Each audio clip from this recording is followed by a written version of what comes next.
On to the Daily Dvar, and here's a brand new halacha for you, and it's for Sunday, the 10th day of February. Here we go. Today's halacha is about that infamous law that everyone loves to talk about when Purim Day arrives. It's about 2 weeks away, and the rule is Chayivin Eshli Besume Bepuria Adelo Yara Ben Baruch Mordechai La'ar Haman, which in plain English means that a person should get so drunk on the day of Purim that he doesn't know the difference between blessed is Mordechai and cursed is Haman. Some people interpret that literally, and they do get drunk to the extent that they don't know what's going on.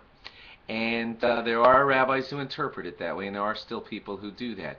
I know that there are many rabbis who are against that, and that's because they feel that, especially in today's day and age, when people are maybe crazier than in past times and less safe than in past times and more obscene they are when they're drunk and worse sins happen, it seems like that's not what God intended for a lot of the people today who don't become very Jewish and holy when they're very, very drunk. The Mishnah Berurah himself says that he's a great halachic authority, says that you should have a little bit of wine at your Purim Suda and then go to sleep, and so that you have drunken wine until you don't know the difference between blessed is Mordechai and cursed is Haman.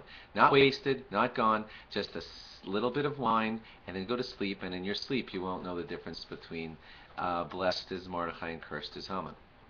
I want to tell you now a beautiful interpretation I once heard, and that is that you know that Haman at the time of the story looked like he was a terrible curse because he wanted all the Jews wiped out. However, after he made that curse, the Jews repented and they just became much, much better and they became victorious. So his curse turned out to be something very good for us because it led us down the right path. Now, doesn't that teach you an incredible thing? Sometimes the curses of Haman turn out to be as amazing for us as the blessings of a great Mordechai.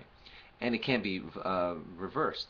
When you're in a state of mind of drinking a little bit of wine and getting happy with the presence of God at your Purim Suda, you could reach a state of mind where you start to realize, I know some things look bad, but they really are good. I know some things look good and they really could be bad because I'm close to God and I understand that what we see here down on earth is not the whole story. If you can reach that state of mind in your Purim Suda with just a little bit of wine, wonderful singing, and then a realization that God is good and even what looks bad can be bad, then you might have reached this state of mind that God is talking about.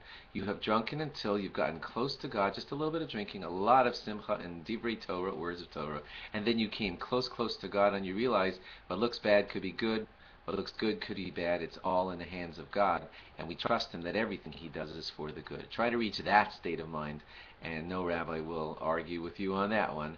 I hope you reach that state of mind on Purim this year. Thanks for logging on. Log on again tomorrow for more. Bye-bye.